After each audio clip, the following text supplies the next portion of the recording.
Saryu one अपनी सुंदरता और शांति के लिए जाना जाता था। यहाँ के राजा शेर सिंह ने एक ऐसा नियम बनाया था कि कोई भी शिकारी जानवर किसी शाकाहारी जानवर पर हमला नहीं करेगा जब तक कि वो शिकार क्षेत्र के बाहर ना हो। इस शांति को बनाए रखने के लिए एक न्याय परिषद बनाई गई थी। इस परिषद के सदस्य थे भालू दादा, जो न्यायाधीश थे, जो बहुत शांत और न्यायप्रिय थे। राका भेड़िया, सेनापति, जो अनुशासन का पक्का था। चीकू बंदर, सूचना मंत्री, जो पूरे जंगल की खबर रखता था। लेकिन इस शांति के नीचे ईर्ष्या की आग सुलग रही थी। लाली लोमड़ी, वो खुद को सरयू वन की आइंस्टीन मानती थी। उससे ये बात बर्दाश्त नहीं थी कि उसे कोई पद नहीं मिला। उसने एक ऐसी योजना बनाई जो धीरे धीरे पूरे जंगल को तबाह कर सकती थी। भालू दादा जज बन गए, शेरू कोतवाल बन गया और मैं बस एक साधारण नागरिक। नहीं, मुझे इस पंचायत को बर्बाद करना होगा ताकि सब फिर से लड़ें और मैं मजे लूं। लाली ने तय किया कि वो सीधे हमला नहीं करेगी, बल्कि अविश्वास का वायरस फैलाएगी। लाली चीकू के पास पहुंची, जो एक पके हुए आम का आनंद ले रहा था। नमस्ते चीकू भाई, क्या हालचाल है? सुना है तुम बस गवाहों को बुलाने का काम करते हो। बड़े अफसोस की बात है। क्यों लाली दीदी, इसमें क्या बुराई है? मुझे तो मजा आता है। अरे भोले चीकू, कल रात में भालू दादा की गुफा के पास से गुजर रही थी। वे कह रहे थे कि चीकू अब बूढ़ा हो गया है। छलांग मारते हुए उसकी सांस फूलती है। उन्होंने राजा को सुझाव दिया है कि एक उल्लू को सूचना मंत्री बनाया जाए, क्योंकि वो रात में भी देख सकता है और तुम्हारी तरफ फालतू बातें नहीं करता। तुम्हारी कुर्सी तो गई समझो। क्या? मेरी जगह उल्लू? मैं अभी जाकर भालू दादा से पूछता हूँ। नहीं, अभी मत जाना। पहले कुछ सबूत इकट्ठा करो। देखो, भालू दादा आजकल राका भेड़िए के साथ बहुत लंबी बैठकें कर रहे हैं। चीकू बंदर का चेहरा उतर गया। उसे अपने पद से बहुत प्यार था। उसने उसी पल से भालू दादा को अपना दुश्मन मान लिया। अगले दिन लाली राका भेड़िए के पास पहुंची। राका अपनी गुफा के बाहर तलवार जैसी नुकीली चट्टान पर अपने पंजे तेज कर रहा था। सलाम सेनापति, क्या फायदा इन पंजों का जब राजा को आपकी वफादारी पर ही भरोसा न रहा हो। क्या बक रही हो लोमड़ी? राजा को मेरी वफादारी पर पूरा भरोसा है। भरोसा तो था शेरू भाई, पर भालू दादा ने राजा के कान भर दिए हैं। वे कह रहे हैं कि भेड़िए अपनी फितरत के पक्के होते हैं, वे कभी भी दगा दे सकते हैं। सुना है राजा ने गुप्त रूप से पड़ोसी जंगल के एक बाघ से बात की है। उसे नया सेनापति बनाया जा रहा है। क्या? मैंने अपनी पूरी जवानी इस जंगल की रक्षा में लगा दी और अब मुझे हटाया जाएगा? भालू दादा की ये हिम्मत! इस तरह लाली ने पूरे जंगल में एक दूसरे के खिलाफ जहर भर दिया। उधर नन्ही गोलू गिलहरी ने देखा कि जंगल का माहौल अचानक बदल गया है। कोई किसी से बात नहीं कर रहा था। सब एक दूसरे को शक की निगाह से देख रहे थे।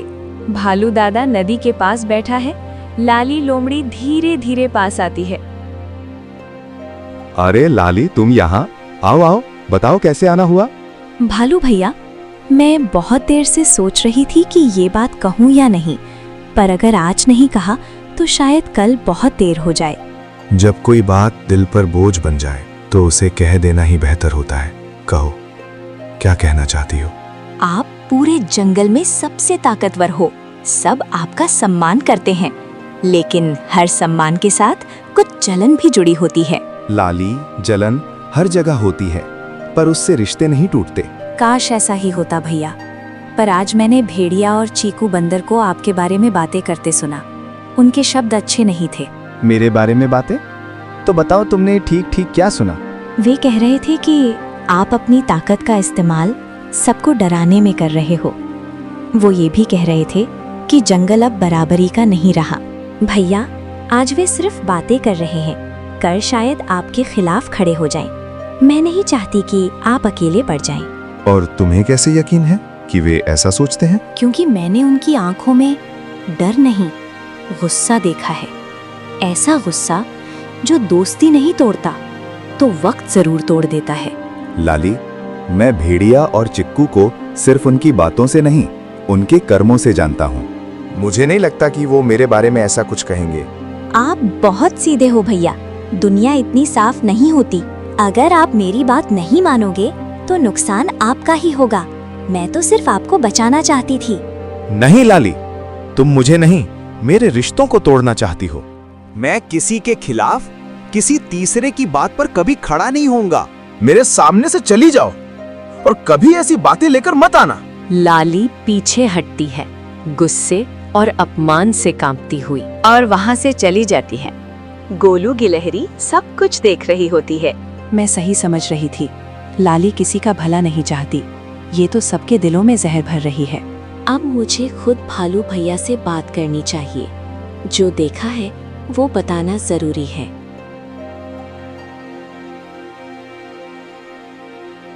गोलू धीरे धीरे भालू के पास आती है।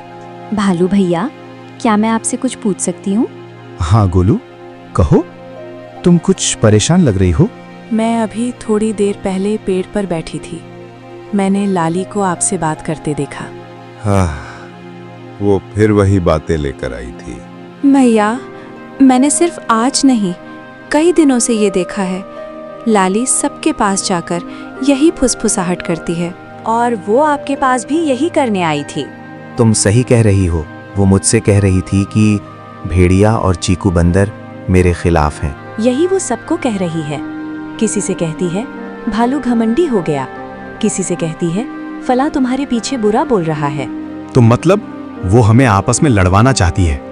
अगले दिन पंचायत बैठी। माहौल बहुत तनावपूर्ण था। भालू दादा अपने आसन पर खड़े थे, पर राका भेड़िया उन्हें सलाम करने के बजाय घूर रहा था। चीकू बंदर ने गवाहों को बुलाने के लिए आवाज तक नहीं लगाई। चीकू, आज तुम चुप क्यों हो? कार्यवाही शुरू करो। क्यों करूं? वैसे भी आप मुझे हटाकर उल्लू को लाने वाले हैं ना, तो उल्लू से ही काम करवाइए। उल्लू? मैंने ऐसा कब कहा? और तुम मुझसे इस तरह से बात क्यों कर रहे हो? झूठ मत बोलिए भालू दादा, चीकू सही कह रहा है। मुझे भी पता है आप मुझे भी हटाकर किसी बाघ को लाना चाहते हैं। पूरे जंगल में शोर मच गया। सब एक दूसरे पर चिल्लाने लगे। शेर सिंह अपनी गुफा से बाहर आए और जोर से दहाड़े। खामोश! ये क्या बदतमीजी है? भालू दादा, ये सब क्या हो रहा है? महाराज, मैंने कहा था ना कि इन लोगों को बड़ी जिम्मेदारी मत दीजिए। देखिए, ये सब आपस में ही लड़ रहे हैं। मुझे लगता है कि आपको मुझे ही मुख्य न्यायाधीश बना देना चाहिए। तभी गोलू गिलहरी बीच में आई। वो हाथ में एक खोखला बांस लेकर आई थी। रुकिए महाराज, सच कुछ और ही है। कल मैंने लाली दीदी को चीकू भैया और रक्का भाई से बात करते सुना था। मैंने उनकी बातें इस बांस के अंदर रिकॉर्ड कर ली थीं। दरअसल वो एक चालाकी थी। बांस में कुछ रिकॉर्ड नहीं था, बस लाली को डराना था। क्या? उस लकड़ी के टुकड़े में आवाज? झूठ बोल रही है ये चूहिया। महाराज, लाली दीदी डरी हुई हैं। अगर वे निर्दोष हैं तो इस जादुई बांस को छुएं। जो झूठ बोलता है उसे ये बांस काट लेता है। मैंने खुद देखा था। ये सबको एक दूसरे के खिलाफ लड़ाना चाहती है। नहीं महाराज, मैंने ऐसा कुछ नहीं किया। ये सब झूठा है। ठीक है, अगर तुम झूठ नहीं बोल रही तो इस जादुई बांस को टच करो। अगर तुम झूठा नहीं बोल रही तो ये तुम्हें कुछ नहीं कहेगा, पर अगर तुमने झूठ बोला तो ये जादुई बांस तुम्हें मधुमक्खियों से कटवाएगी। ये सुनते ही लोमड़ी डर जाती है। हाँ लाली, तुमने ही तो हमसे कहा था कि भालू दादा हमें हमारे पद से हटाना चाहते हैं। लाली, ये मैं क्या सुन रहा हूँ? तुमने ऐसा क्यों किया? बताओ मुझे। नहीं महाराज, ये सब झूठ बोल रहे हैं। मैंने ऐसा कुछ भी नहीं कहा। अगर तुमने ये नहीं किया तो साबित करो। गोलू की बात मानो। अगर तुम सही हो तो मधुमक्खियां तुम्हें कुछ नहीं करेंगी। मधुमक्खियों की बात सुन के लाली लोमड़ी डर जाती है। नहीं, मैं उसे नहीं छूंगी। हाँ, मैंने ही सबको भड़काया था। मुझे लगा कि अगर सब दोस्त बन जाएंगे तो मेरी कोई इज्जत नहीं करेगा। मुझे माफ कर दीजिए। जैसे ही लाली ने ये कहा, पूरे जंगल में सन्नाटा छा गया। भालू दादा, शेरू और चीकू को अपनी गलती का एहसास हुआ कि उन्होंने बिना सोचे समझे एक दूसरे पर शक किया। लाली, तुमने अपनी चतुराई का इस्तेमाल घर तोड़ने के लिए किया, जो बहुत बड़ा अपराध है। लाली, तुम अपनी आदत से बाज नहीं आओगी। पिछली बार मैंने तुम्हें माफ कर दिया था, पर आज नहीं। तुम्हें इस जंगल से निकाला जाता है। नहीं महाराज, मुझे माफ कर दीजिए। मैं अब कभी साजिश नहीं करूंगी। हाँ महाराज, इसे निकालिए मत। इसे एक ऐसी सजा दीजिए जो इसके लिए सबसे मुश्किल हो। कैसी सजा? इसे अगले 6 महीने तक शांति दूत बनाया जाए। इसे हर दिन जंगल के हर जानवर की तारीफ करनी होगी और सबकी सेवा करनी होगी। लाली के लिए ये मौत से भी बदतर सजा थी, क्योंकि उसे दूसरों की बुराई करने में मजा आता था। अब उसे जबरदस्ती सबकी तारीफ करनी पड़ती थी। नहीं नहीं महाराज, आप मुझे जंगल से निकाल दो, पर मुझे ये सजा मत दो। तुम्हें ये सजा पूरी करनी होगी। इस बार तुम पक्का सुधर जाओगी। हाँ महाराज, आप बिल्कुल सही कह रहे हैं। पूरे जंगल में हंसी मजाक का माहौल हो गया। शेरू, भेड़िए और भालू दादा ने गले मिलकर सुलह कर ली। चीकू बंदर ने खुशी में सबको मीठे जामुन खिलाए। गोलू गिलहरी को उसकी समझदारी के लिए जंगल रत्न की उपाधि दी गई। कछुए भाई, आप कितनी तेज भागते हैं। सच में आप तो चीते को भी पीछे छोड़ दें। मजाक कर रही हो नाहे? नहीं भाई, सजा मिली है तो तारीफ करनी ही पड़ेगी। करो करो, तुम्हारे मुंह से अपनी तारीफ सुन के बहुत मजा आ रहा है। जंगल के सभी जानवर अब लाली के मजे लेते थे और लाली को समझ आ गया था कि ईमानदारी में ही भलाई है। सरयू वन अब पहले से कहीं ज्यादा खुशहाल था, क्योंकि अब वहां शक नहीं बल्कि हंसी और विश्वास का राज था। दोस्तों, किसी की बातों में आकर अपने दोस्तों पर शक नहीं करना चाहिए। साजिश करने वाला अंत में खुद अपनी ही जाल में फंस जाता है। एक छोटी सी बात दोस्तों, अगर आपको ये कहानी दिल से अच्छी लग रही है तो अभी सब्सक्राइब कर लीजिए, क्योंकि आगे हर कहानी और भी खास होने वाली है। आपके एक सब्सक्राइब से हमें बहुत मोटिवेशन मिलती है।